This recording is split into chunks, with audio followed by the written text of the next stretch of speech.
This is Neha, welcome back to the channel. Hope you all are doing great. तो macro के अंदर हम लोगों ने 3 यूनिट्स हमारी कंप्लीट कर ली। लास्ट क्लास में हम लोगों ने करा था हमारा chapter number 9 problem of division demand and excess demand. तो पूरे 9 चैप्टर्स हम लोग कंप्लीट कर चुके हैं वन शॉट के अंदर एकदम डिटेल में। अब आज हम लोग स्टार्ट करें हमारी 4th यूनिट। देखो इस यूनिट में हमारे पास में सिर्फ एक चैप्टर है, government budget and the economy. अकेले चैप्टर का वेटेज है 6 मार्क्स, मतलब सिर्फ अकेला चैप्टर हमें सीधे 6 नंबर देगा। और ये चैप्टर मैं आपको वन शॉट में ना करा के पार्ट्स के अंदर करा रही हूँ, क्योंकि तुम्हारी मैम का हो रहा है गला खराब, मुझे कोल्ड है, तो बार बार मैं इतना लंबा नहीं बोल सकती, वन शॉट के अंदर कट्स लगेंगे, तो बेटर है पार्ट्स के अंदर करा रही हूँ। कल भी इस चैप्टर का सेकंड पार्ट आएगा, परसों थर्ड पार्ट आएगा, बहुत ही आराम से प्यार से पढ़ाऊंगी। अगर लेक्चर अच्छा लगे तो प्लीज मेक श्योर लाइक कर देना, मतलब मैं बोलती नहीं हूँ तो आप लोग लाइक भी नहीं करते, ठीक है। जितने भी नोट्स है सारे नोट्स आपको पता है मेरे टेलीग्राम चैनल पर मिल जाएंगे, जिसका नाम है NY classes bye Neha Jangid. जैसे ही ये चैप्टर कंप्लीट होगा मैं सारे नोट्स टेलीग्राम पर अपलोड कर दूंगी, तो वहां से कलेक्ट कर लेना। तो शुरू करते हैं। क्या है हमारे चैप्टर का नाम? Government budget and the economy. सबसे पहले तो ये समझो कि गवर्नमेंट बजट होता क्या है। देखो जब मैं गवर्नमेंट बजट की बात कर रही हूँ तो इस चैप्टर में मैं सेंट्रल गवर्नमेंट के बजट की बात कर रही हूँ, मैं स्टेट गवर्नमेंट के बजट की बात नहीं कर रही। मैं पर्टिकुलरली राजस्थान गवर्नमेंट के बजट की बात नहीं कर रही, मैं MP गवर्नमेंट के बजट की बात नहीं कर रही, UP गवर्नमेंट के बजट की बात नहीं कर रही, मैं बात कर रही हूँ सेंट्रल गवर्नमेंट के बजट की। पहली चीज क्लियर है। अब देखो हर साल एवरी ईयर 1 फरवरी को हमारी कंट्री के फाइनेंस मिनिस्टर पार्लियामेंट में बजट प्रेजेंट करते हैं, ताकि वो बजट अप्रूव हो सके, वो बजट पास हो सके, समझे। हर साल हमारी कंट्री के फाइनेंस मिनिस्टर 1 फरवरी को पार्लियामेंट में बजट प्रेजेंट करते हैं, ताकि वो बजट अप्रूव हो सके, पास हो सके। समझ में आती है बातें। करंट में हमारी फाइनेंस मिनिस्टर कौन है? श्रीमती निर्मला सीतारमण जी। तो अभी हमारा जो बजट चल रहा है ना 23-24, वो भी किन्होंने प्रेजेंट करा था पार्लियामेंट में? निर्मला सीतारमण जी ने। तो पहली बात याद रखना। तो अभी चल रहा है 2023, तो हमारा बजट पार्लियामेंट में कब प्रेजेंट करा गया था? 1 फरवरी 2023। 1 फरवरी 2023 को प्रेजेंट करा गया था। अब ये जो बजट होता है ये कब से लेकर कब तक के लिए होता है? तो ये होता है फाइनेंशियल ईयर के लिए, यानी कि ये बजट है हमारा 1 अप्रैल 2023 से शुरू होता है, मतलब जब आपका सेशन स्टार्ट हुआ था, और कब एंड होगा? 31 मार्च 2024। समझ में आया? कब पार्लियामेंट में बजट प्रेजेंट करा गया? 1 फरवरी 2023 को। ये बजट कब से कब तक के लिए है? 1 अप्रैल 2023 से लेकर 31 मार्च 2024 तक के लिए, जब आपका सेशन एंड होगा। तो ये जो साल शुरू होता है ना 1 अप्रैल को, एंड होता है 31 मार्च को, इसे बोला जाता है फाइनेंशियल ईयर। क्या बोला जाता है? Financial year. समझ में आ गया? अब इस बजट में होता क्या है? देखो इस बजट में 2 बातें होती हैं। जो पहली बात है वो इंपॉर्टेंट नहीं है, जो दूसरी बात है वो बहुत इंपॉर्टेंट है, उससे गवर्नमेंट बजट की डेफिनेशन बनती है। पहले इस बजट में क्या होता है? इस बजट में होता है कि जो पिछला साल था ना, जैसे 1 फरवरी 2023 को प्रेजेंट करा गया, तो पिछला साल कौन सा हो गया? 22-23। जो पिछला साल था उस पिछले साल के अंदर गवर्नमेंट की फाइनेंशियल परफॉर्मेंस कैसी रही, गवर्नमेंट की कितनी रिसीट्स थी, रिसीट्स मतलब गवर्नमेंट की कितनी इनकम थी, कितनी कमाई थी, गवर्नमेंट के पास में कितना पैसा आया था, और गवर्नमेंट का कितना एक्सपेंडिचर था। मतलब कुल मिला के क्या होती है, एक छोटी सी समरी होती है, समरी फॉर्म में बताया हुआ होता है कि पिछले साल गवर्नमेंट की फाइनेंशियल परफॉर्मेंस कैसी रही, गवर्नमेंट की कितनी रिसीट्स थी, कहां कहां से गवर्नमेंट को रिसीट्स हुई, पैसा आया, और गवर्नमेंट ने पैसे को कहां कहां खर्च करा, किस किस जगह कितना कितना पैसा खर्च करा। ठीक है, ये बात ज्यादा इंपॉर्टेंट नहीं है। मेन बात इसके अंदर क्या होती है, गवर्नमेंट बताती है कि जो आने वाला फाइनेंशियल ईयर है ना 1 अप्रैल से 31 मार्च तक, उस साल के अंदर गवर्नमेंट की कितनी तो रिसीट्स होंगी। वो भी कौन सी रिसीट्स? Expected receipts. कौन सी रिसीट्स? Expected receipts. एक्सपेक्टेड हम क्यों लिख रहे हैं? क्योंकि हम फ्यूचर का अनुमान लगा रहे हैं, हम फ्यूचर का एस्टिमेट कर रहे हैं, अंदाजा लगा रहे हैं, ये एक्चुअल नहीं है।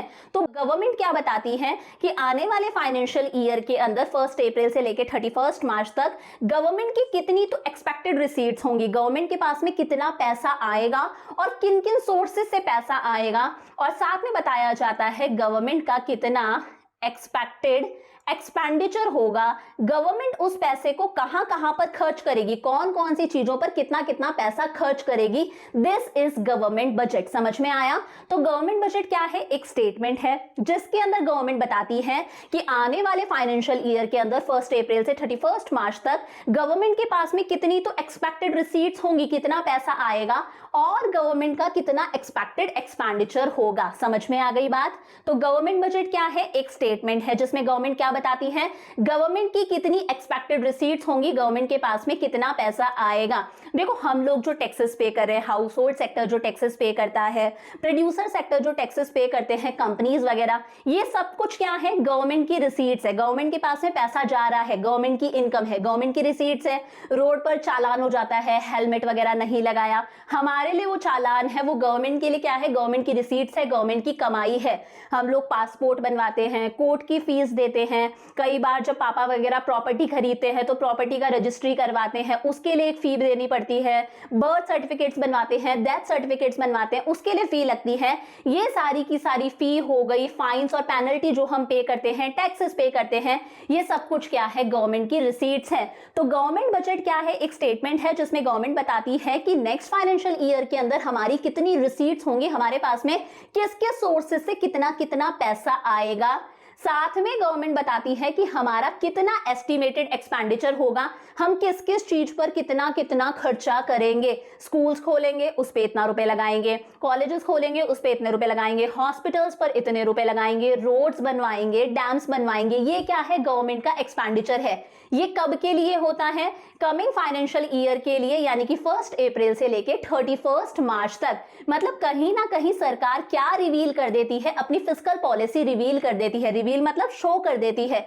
फिस्कल पॉलिसी मतलब जब भी हम गवर्नमेंट की पॉलिसीज की बात करते हैं, जब हम गवर्नमेंट के प्रोग्राम्स की बात करते हैं, हम गवर्नमेंट की रिसीट्स और एक्सपेंडिचर की बात करते हैं ना, तो उसे बोला जाता है फिस्कल पॉलिसी। क्या कहते हैं? Fiscal policy. और इसी का दूसरा नाम याद रखना, इसी को बोला जाता है बजटरी पॉलिसी। क्या कहते हैं? Budgetary policy. तो गवर्नमेंट बजट बनाती है और इस बजट के दो ऑब्जेक्टिव्स होते हैं, दो मकसद होते हैं, इसीलिए हम बोलते हैं ट्विन ऑब्जेक्टिव्स। क्या है ऑब्जेक्टिव? एक तो हमारी कंट्री की ग्रोथ हो, मतलब हमारी कंट्री का जीडीपी इंक्रीज हो, दूसरा हमारी कंट्री के अंदर स्टेबिलिटी रहे, ज्यादा फ्लक्चुएशंस ना आए, यानी कि कंट्री के अंदर इन्फ्लेशन की प्रॉब्लम ना हो। इन्फ्लेशन कब होता है? जब चीजों की प्राइसेस बहुत ज्यादा इंक्रीज होती है, उसे इन्फ्लेशन बोलते हैं। ना कंट्री के अंदर डिफ्लेशन की प्रॉब्लम आए, यानी कि चीजों की प्राइसेस बहुत ज्यादा गिरे भी नहीं, कंट्री के अंदर स्टेबिलिटी बनी रहे, उतार चढ़ाव ना आए। ये गवर्नमेंट बजट का मकसद है। समझ में आ गया? मतलब गवर्नमेंट बजट होता क्या है? एक स्टेटमेंट है जिसमें गवर्नमेंट बताती है कि आने वाले फाइनेंशियल ईयर के अंदर गवर्नमेंट की कितनी तो एक्सपेक्टेड रिसीट्स होंगी, कितना गवर्नमेंट का एक्सपेक्टेड एक्सपेंडिचर होगा। अब ये क्या है? एस्टिमेटेड स्टेटमेंट है, अंदाजा लगाया गया है, एक्चुअल नहीं है ना। जो चीज अभी हुई ही नहीं उसके बारे में हम एक्चुअल नहीं बता सकते। ये क्या है? एस्टिमेटेड स्टेटमेंट है।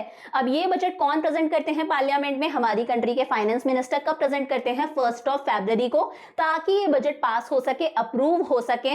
ये वाला बजट किसने पास करा? हमारी प्रेजेंट फाइनेंस मिनिस्टर ने, श्रीमती निर्मला सीतारमण जी ने। जब हम गवर्नमेंट के प्रोग्राम्स की बात करते हैं, पॉलिसीज की बात करते हैं, जब हम गवर्नमेंट की रिसीट्स की बात करते हैं, जब हम गवर्नमेंट के एक्सपेंडिचर की बात करते हैं, तो इन सब चीजों को बोला जाता है फिस्कल पॉलिसी या फिर बजटरी पॉलिसी। दोनों नाम आपको याद रखने हैं। समझ में आ गया भाई गवर्नमेंट बजट होता क्या है? एक बार मैं डायग्राम के थ्रू भी एक्सप्लेन करना चाहती हूं। जैसे ऊपर वाले में देखो, ये क्या है? ये है एक्सपेक्टेड रिसीट्स। जैसे गवर्नमेंट बताती है कि बोरोइंग्स के थ्रू हमारे पास में इतना पैसा आएगा, हम आरबीआई से पैसा बोरो करेंगे, हम आईएमएफ से पैसा बोरो करेंगे, हम वर्ल्ड बैंक से पैसा बोरो करेंगे, तो 34% हमारे पास में जो पैसा आएगा वो बोरोइंग्स के थ्रू आएगा। ये क्या है? एस्टिमेटेड रिसीट्स है। गवर्नमेंट बोलती है इनकम टैक्स से हमारे पास में इतना पैसा आएगा, कॉर्पोरेशन टैक्स मतलब कंपनीज हमें इतना टैक्स देंगी, जीएसटी हमारे पास में इतना आएगा, नॉन टैक्स रिसीट्स यानी कि फाइन्स हो गए, पेनल्टीज हो गए, इनके तौर पर हमारे पास में इतना पैसा आएगा। तो इसी तरह से गवर्नमेंट बताती है कि पैसा इतना आएगा और इस सोर्स से आएगा। साथ साथ में गवर्नमेंट ये भी बताती है कि उस पैसे को गवर्नमेंट किन किन चीजों पर स्पेंड करेगी। जैसे पेंशन देके, बुजुर्गों को पेंशन दी जाती है, उस तरह से गवर्नमेंट इतना % पैसा खर्च कर देगी। फॉर एग्जाम्पल हमारी कंट्री के डिफेंस पर गवर्नमेंट पैसा एक्सपेंडिचर करेगी, हम लोगों को सब्सिडीज देके, फार्मर्स को, गरीबों को सब्सिडी देके गवर्नमेंट एक्सपेंडिचर करेगी। तो दोनों दोनों चीजें गवर्नमेंट बताती है, एस्टिमेटेड रिसीट्स भी बताती है, एस्टिमेटेड एक्सपेंडिचर भी बताती है। अच्छे से क्लियर हो गया भाई गवर्नमेंट बजट होता क्या है, कोई डाउट यहां तक? अब देखो ये जो गवर्नमेंट बजट होता है, इस गवर्नमेंट बजट के क्या क्या ऑब्जेक्टिव्स होते हैं, ये गवर्नमेंट बजट क्यों बनाया जाता है, इसका क्या मकसद है। तो फर्स्ट है हमारे पास में जीडीपी ग्रोथ। देखो जीडीपी क्या होता है, gross domestic product. Primary sector, secondary sector, tertiary sector, तीनों सेक्टर्स जितना भी प्रोडक्शन करते हैं उसे प्लस कर दो, उसकी वैल्यू को हम लोग बोलते हैं जीडीपी। तो ये गवर्नमेंट बजट क्यों बनाया जाता है, ताकि हमारी कंट्री का जीडीपी इंक्रीज हो, जीडीपी ग्रोथ हो, हमारी इकोनॉमी ग्रो करे। मेन ऑब्जेक्टिव ही क्या है गवर्नमेंट बजट का, कि हमारी कंट्री का जीडीपी इंक्रीज हो, हमारी जीडीपी ग्रोथ हो। अब ये काम गवर्नमेंट दो तरीके से करती है, बहुत ही ध्यान से समझना। By making public investment expenditure, government खुद अपनी तरफ से एक्सपेंडिचर करती है, पब्लिक इन्वेस्टमेंट एक्सपेंडिचर करती है। पब्लिक मतलब गवर्नमेंट एक्सपेंडिचर, गवर्नमेंट खुद एक्सपेंडिचर करती है, गवर्नमेंट पब्लिक एंटरप्राइजेस खोलती है, गवर्नमेंट इंडस्ट्रीज खोलती है, गवर्नमेंट फैक्ट्रीज खोलती है, गवर्नमेंट कंपनीज खोलती है। अब सोचो अगर गवर्नमेंट एंटरप्राइजेस कंट्री के अंदर आएंगे, प्रोडक्शन ज्यादा होगा, प्रोडक्शन ज्यादा होगा तो अपने आप हमारी कंट्री का जीडीपी इंक्रीज होगा या नहीं होगा। तो पहला तरीका ये हो गया। साथ में दूसरा तरीका है by inducing private investment expenditure, government private sector को भी एनकरेज करती है कि आप भी इन्वेस्टमेंट करो, आप भी कंपनी खोलो, आप भी अपना एंटरप्राइज खोलो। जैसे स्मॉल स्केल बिजनेस को एनकरेज करती है, स्टार्टअप्स को एनकरेज करती है। गवर्नमेंट बोलती है अगर आप कोई बिजनेस स्टार्ट करोगे, खुद का कोई एंटरप्राइज खोलोगे ना, तो हम आपको टैक्स रिबेट्स देंगे। टैक्स रिबेट्स मतलब कि शुरुआत के 2 साल तक हम आपसे टैक्सेस नहीं लेंगे, अगले 5 साल तक हम आपसे टैक्सेस कम लेंगे। तो इस तरह से गवर्नमेंट उन्हें टैक्स में छूट देती है, एग्जम्पशन देती है। गवर्नमेंट उन्हें सब्सिडी भी देती है, जैसे फार्मर्स को बोलती है कि भाई किसान भाई प्रोडक्शन करो, हम आपको बीज सस्ते में अवेलेबल कराएंगे, हम आपको फर्टिलाइजर सस्ते में देंगे, इंसेक्टिसाइड सस्ते में देंगे, आपकी जो भी क्रॉप्स होंगी उन्हें मार्केट में हम सेल करने में हेल्प करेंगे। अगर आपका प्रोड्यूस मार्केट में बिक नहीं पाता तो सरकार उसे खरीद लेगी। तो इस तरह के बेनिफिट्स देके भी गवर्नमेंट क्या करती है, प्राइवेट इन्वेस्टमेंट को एनकरेज करती है। प्राइवेट लोग भी काम करेंगे, कंट्री में प्रोडक्शन ज्यादा होगा, हमारी कंट्री का जीडीपी ग्रो करेगा। समझ में आया? तो खुद भी इन्वेस्टमेंट कर रही है, प्राइवेट सेक्टर को भी एनकरेज कर रही है कि तुम भी इन्वेस्टमेंट करो ताकि हमारी कंट्री का जीडीपी ग्रो करे। सेकंड गवर्नमेंट बजट का मकसद क्या है, allocation of resources.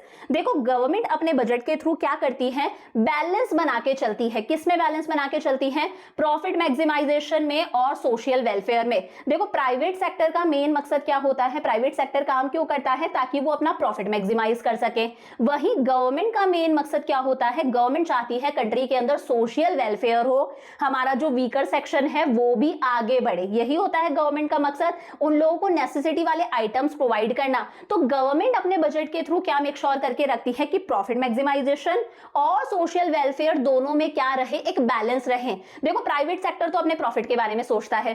Private sector alcohol की इंडस्ट्रीज खोल के बैठे हैं, सिगरेट इंडस्ट्रीज खोल के बैठे हैं, विस्की इंडस्ट्रीज खोल के बैठे हैं। आप लोगों ने देखा होगा बड़े बड़े शोरूम होते हैं अल्कोहल के, विस्की वगैरह के, बिल्कुल चमचमाते हुए शोरूम्स होते हैं। तो ये लोग तो अपने प्रॉफिट मैक्सिमाइजेशन के बारे में सोच रहे हैं, यहाँ पर सोशल वेलफेयर तो नहीं हो रहा ना, वो सोशल वेलफेयर के बारे में थोड़ी ना सोच रहे हैं। ये चीजें तो हेल्थ के लिए इंजरियस है।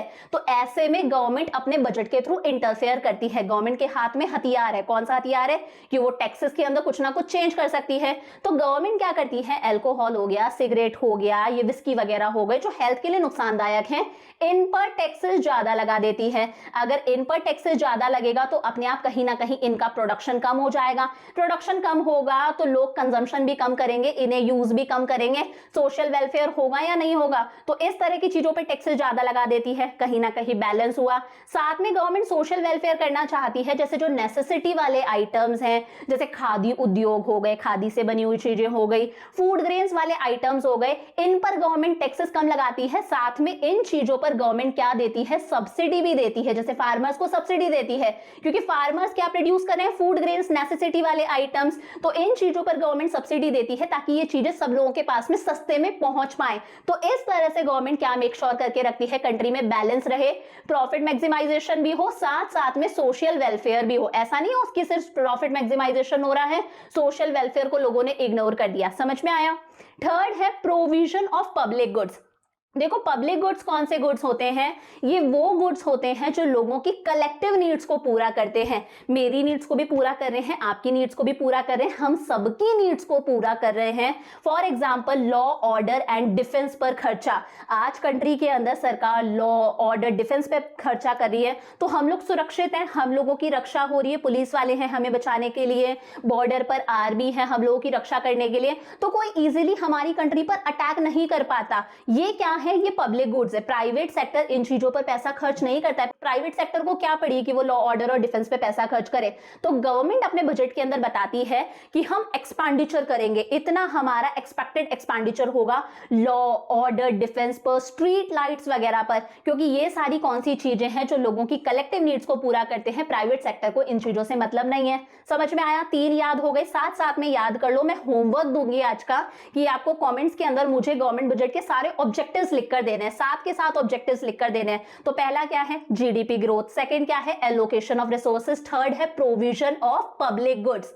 फोर्थ हमारे पास में आता है redistribution of income and wealth. देखो, गवर्नमेंट अपने बजट के थ्रू इनकम और वेल्थ यानी कि धन, जमा पूंजी को क्या करती है? रीडिस्ट्रीब्यूट करती है।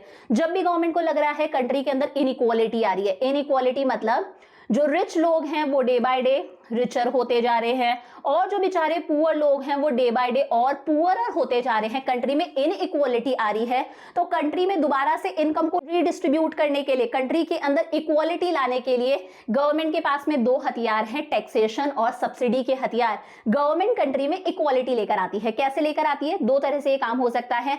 रिच लोगों पर गवर्नमेंट क्या करेगी? टैक्सेस लगा देगी। जब रिच लोगों पर टैक्सेस ज्यादा लगाए जाएंगे तो कहीं ना कहीं वो लोग दबने लगेंगे या नहीं लगेंगे। साथ में पुअर लोगों को सब्सिडी देके, जो बेचारे पुअर लोग हैं, जो बिलो पॉवर्टी लाइन आते हैं, उन्हें फूड ग्रेन सस्ते में अवेलेबल करवा देना, उन्हें गैस का कनेक्शन देना, एलपीजी कनेक्शन देना, वो भी फ्री ऑफ कॉस्ट। फार्मर्स को सब्सिडी देना ताकि वो फूड ग्रेन्स प्रोड्यूस कर सके। तो इस तरह से पुअर लोगों को सब्सिडी देके गवर्नमेंट थोड़ा सा ऊपर लेकर जाती है ताकि कहीं ना कहीं इनके बीच में जो गैप आ रहा है, इनइक्वालिटी आ रही है, वो दूर हो सके, कंट्री में इक्वालिटी आए। गवर्नमेंट क्या करती है? जो लोग बीपीएल होते हैं, बिलो पॉवर्टी लाइन होते हैं, यानी कि एक्सट्रीमली पुअर हैं, ये लोग अपनी लाइफ की बेसिक रिक्वायरमेंट्स को पूरा नहीं कर पाते, गवर्नमेंट इन्हें फूड ग्रेन सप्लाई करती है, वो भी बहुत बहुत कम प्राइस पर राशन शॉप्स के थ्रू। जैसे मैंने आपको बताया, गैस कनेक्शन फ्री में दे दिया, एलपीजी सप्लाई कर दी, फार्मर्स को सब्सिडी दे दी। तो इस तरह से गवर्नमेंट कंट्री में क्या लेकर आती है? इक्वालिटी लेकर आती है। ये सारी चीजें गवर्नमेंट अपने बजट में बताती है कि हम रिचर सेक्शन पर इतना टैक्स लगाएंगे, हम बेचारे गरीबों को इतनी सब्सिडी देंगे, जो बीपीएल लोग हैं उनको हम गैस कनेक्शन फ्री में देंगे। ये सारी चीजें गवर्नमेंट अपने बजट में बताती है।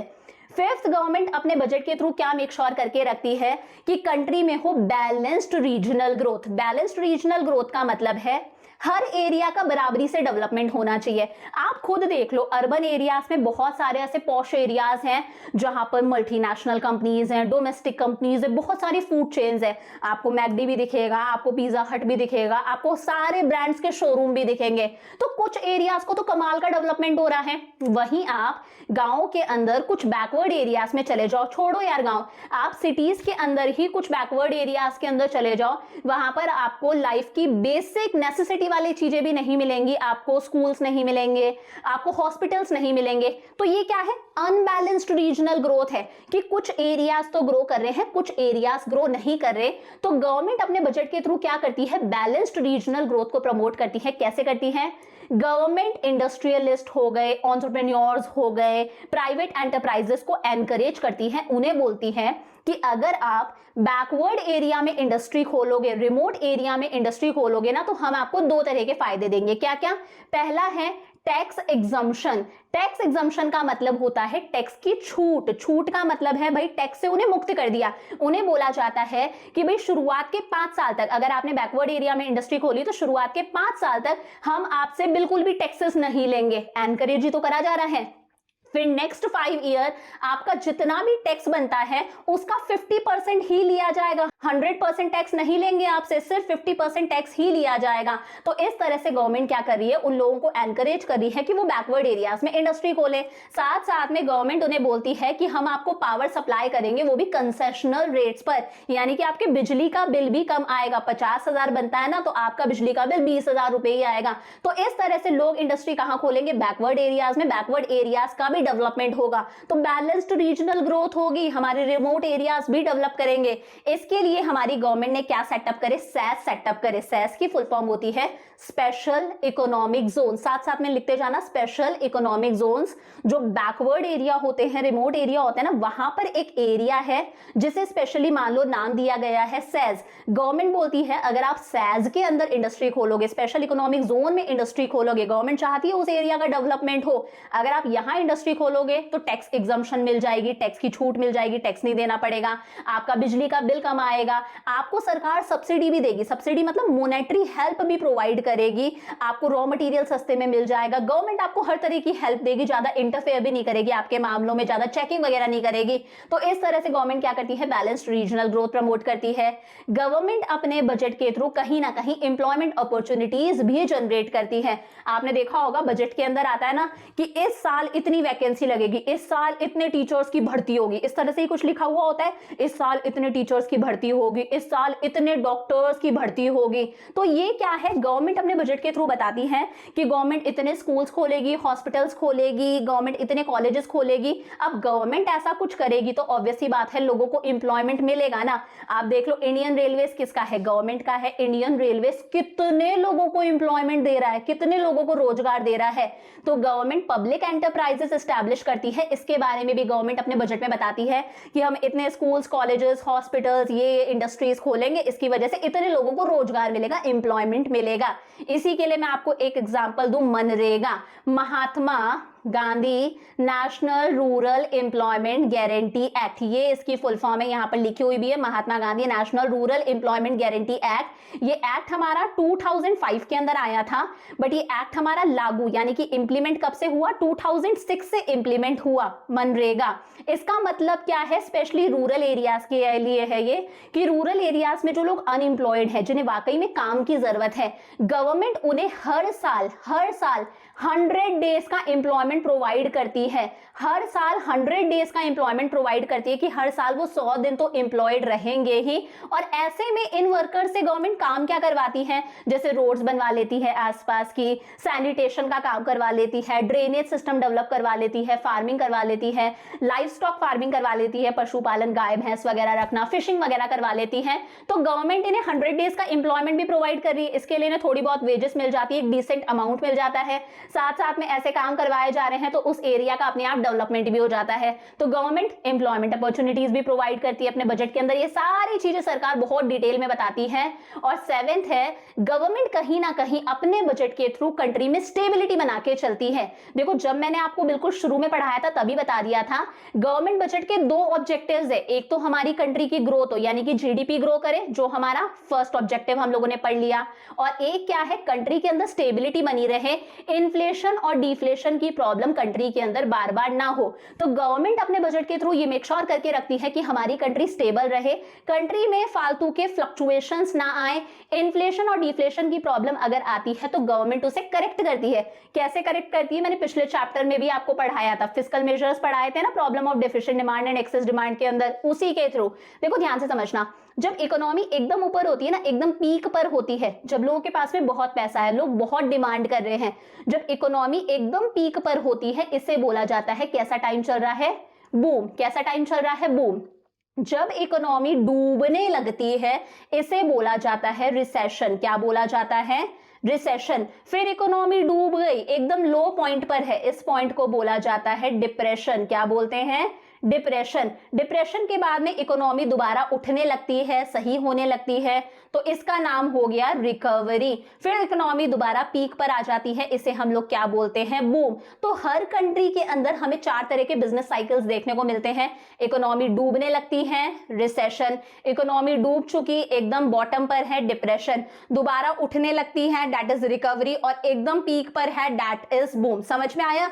अब ये जो मैं यहाँ पर हॉरिजॉन्टल लाइन बना रही हूँ, ये कौन सी लाइन है, जब कंट्री के अंदर क्या है, स्टेबिलिटी है, मतलब सिर्फ इस लाइन के ऊपर स्टेबिलिटी है, ना इससे ऊपर स्टेबिलिटी है, ना इससे नीचे स्टेबिलिटी है, उतार चढ़ाव देश में आ रहे हैं, इकोनॉमी ऐसे ही चलती जाती है। जब इकोनॉमी में स्टेबिलिटी होती है, यानी कि जो हॉरिजॉन्टल लाइन मैंने बताई है, इस टाइम पर कंट्री के अंदर क्या होता है, फुल एम्प्लॉयमेंट होता है। ये भी मैंने पिछले चैप्टर में बताया था। जब कंट्री के अंदर जितने भी लोग जो काम करना चाहते हैं उन सब लोगों को काम मिल रहा है, कोई भी अनएम्प्लॉयड नहीं है, इस सिचुएशन को बोला जाता है फुल एम्प्लॉयमेंट। क्या होता है, फुल एम्प्लॉयमेंट, मतलब हमारी कंट्री के जितने भी ह्यूमन रिसोर्सेज है उन सबका बेस्ट यूटिलाइजेशन हो रहा है, ठीक है, कोई एक्सेस कैपेसिटी नहीं है कंट्री के अंदर। ये सारी चीजें मैं आपको बता चुकी हूं। अब बूम वाली सिचुएशन आप देखो, ये बूम वाली सिचुएशन देखो। बूम वाली सिचुएशन मतलब लोगों के हाथ में बहुत पैसा है, लोगों के हाथ में बहुत पैसा है। लोगों के हाथ में जब पैसा होता है तो लोग डिमांड ज्यादा करते हैं। जब लोग डिमांड ज्यादा करेंगे तो हमारी एग्रीगेट डिमांड इंक्रीज होगी या नहीं होगी, सोच के देखो, होगी ना, मतलब एक्सेस डिमांड वाली सिचुएशन आ गई। एग्रीगेट डिमांड इंक्रीज होगी लेकिन प्रोड्यूसर के पास में इतना स्टॉक नहीं है। मैं कहती हूं भाई सप्लाई ये है, ठीक है, और एग्रीगेट डिमांड बहुत ज्यादा इंक्रीज हो रही है, डिमांड ये आ रही है। जब कंट्री के अंदर बूम चल रहा है, डिमांड ये है, तो प्रोड्यूसर इस डिमांड को फुलफिल नहीं कर सकता। ऐसे में प्रोड्यूसर क्या करेगा, चीजों की प्राइसेस को इंक्रीज कर देगा। जब मार्केट में हर चीज की प्राइसेस इंक्रीज होती हैं तो उसे बोला जाता है महंगाई, यानी कि इन्फ्लेशन। किसी भी कंट्री के लिए इन्फ्लेशन अच्छा नहीं होता, महंगाई अच्छी नहीं होती। समझ में आया। वहीं जब कंट्री में डिप्रेशन है, यानी कि इकोनॉमी एकदम डाउन है, क्योंकि लोगों के हाथ में पैसा नहीं है, लोगों के हाथ में पैसा नहीं है तो लोग डिमांड नहीं करेंगे, यानी कि एग्रीगेट डिमांड डिक्रीज होगी। मैंने कहा ये सप्लाई है, सप्लाई तो वही है पहले वाली, लेकिन डिमांड सिर्फ इतनी सी आ रही है। अब डिमांड सिर्फ इतनी सी आ रही है तो प्रोड्यूसर के पास में जो इतनी एक्स्ट्रा सप्लाई है वो कहीं ना कहीं अनसोल्ड रह जाएगी, पड़ी पड़ी खराब होगी। इसे बेचने के लिए प्रोड्यूसर भाई साहब क्या करेंगे, चीजों की प्राइसेस को गिराएंगे कि सस्ता देखकर लोग खरीद ले। जब मार्केट में चीजों की प्राइसेस गिरने लगती हैं, इसे बोला जाता है डिफ्लेशन। तो किसी भी कंट्री के लिए डिफ्लेशन भी अच्छा नहीं होता, ना इन्फ्लेशन अच्छा है ना डिफ्लेशन अच्छा है। गवर्नमेंट अपने बजट के थ्रू इन्फ्लेशन और डिफ्लेशन की प्रॉब्लम को करेक्ट करती है और कंट्री में क्या लेकर आती है, स्टेबिलिटी लेकर आती है। कैसे करेक्ट करेगी, इसके 4 तरीके थे। फिस्कल पॉलिसी मैंने पिछले चैप्टर में पढ़ाए थे, अभी थोड़ा सा बता देती हूं। देखो एडी हम कैसे निकालते हैं, एडी के 4 कंपोनेंट्स होते हैं। कौन कौन से, C plus I plus G plus rest of the world था x माइनस एम। अगर कंट्री में इन्फ्लेशन है, डिमांड बहुत ज्यादा है, इसे सही करना है तो ऐसे में गवर्नमेंट खुद का खर्चा कम कर देगी, गवर्नमेंट खुद का एक्सपेंडिचर कम करेगी तो एग्रीगेट डिमांड कम होगी। अपने आप एग्रीगेट डिमांड जब कम हो जाएगी तो कंट्री से इन्फ्लेशन की प्रॉब्लम दूर हो जाएगी। लोग डिमांड नहीं करेंगे तो अपने आप प्रोड्यूसर को चीजों की प्राइसेस को गिराना पड़ेगा, तो जो चीजों की प्राइसेस बहुत ज्यादा इंक्रीज हो रखी थी वो गिरने लगेंगी, इन्फ्लेशन की प्रॉब्लम सॉल्व हो जाएगी। वही मैंने कहा कंट्री में डिफ्लेशन है, लोग डिमांड नहीं कर रहे, तो ऐसे में गवर्नमेंट खुद का एक्सपेंडिचर इंक्रीज कर देगी, एग्रीगेट डिमांड इंक्रीज होने लग जाएगी। एग्रीगेट डिमांड इंक्रीज होगी तो प्रोड्यूसर को चीजों की प्राइसेस को इंक्रीज करना पड़ेगा। ऐसे में जो चीजों की प्राइसेस गिरी हुई थी वो उठने लगेंगी और डिफ्लेशन की प्रॉब्लम सॉल्व हो जाएगी। तो इस तरह से गवर्नमेंट कुछ ना कुछ करके कंट्री के अंदर इकोनॉमिक स्टेबिलिटी मेंटेन करके चलती है। ये भी गवर्नमेंट बजट का ऑब्जेक्टिव है। समझ में आ गया। इसी के साथ में हम लोगों ने पूरा कर लिया कि भाई गवर्नमेंट बजट का मैंने आपको पूरा कॉन्सेप्ट बता दिया, जितने भी एमसीक्यू बनते थे वो सारी चीजें बता दी। उसके बाद में हम लोगों ने ऑब्जेक्टिव्स देखे, एक बार याद कर लेते हैं। GDP growth, allocation of resources, provision of public goods. Public goods कौन से होते हैं, जो लोगों की कलेक्टिव नीड्स को पूरा करते हैं। Redistribution of income and wealth, balanced regional growth, employment opportunities और लास्ट में है इकोनॉमिक स्टेबिलिटी। समझ में आ गया। अब देखो कल वाली क्लास में हम लोग करेंगे structure of the budget, budget का स्ट्रक्चर यानी कि कंपोनेंट्स ऑफ बजट। आज के लिए एक काम दे रही हूं, 2 काम दे रही हूं सॉरी। सबसे पहले तो गवर्नमेंट बजट की डेफिनेशन मुझे कमेंट्स के अंदर लिख देना, ठीक है, और उसके साथ में गवर्नमेंट बजट के ऑब्जेक्टिव्स एक्सप्लेन नहीं करना है, सिर्फ हेडिंग और चाहो तो अंदर के की पॉइंट्स जो है, जो की वर्ड्स है वो भी लिख देना। ये 2 काम, ये 2 होमवर्क मुझे कमेंट्स में करके देना। कल हम लोग करेंगे हमारा पूरा का पूरा कंपोनेंट्स ऑफ बजट, एक साथ पूरा करा दूंगी। परसों वाली क्लास में हम लोग इस चैप्टर को कंप्लीट करेंगे। सो अच्छे से यहां तक का पढ़ के रखना, जब चैप्टर कंप्लीट हो जाएगा तब नोट्स में टेलीग्राम पर दे दूंगी। I will see you tomorrow, bye bye.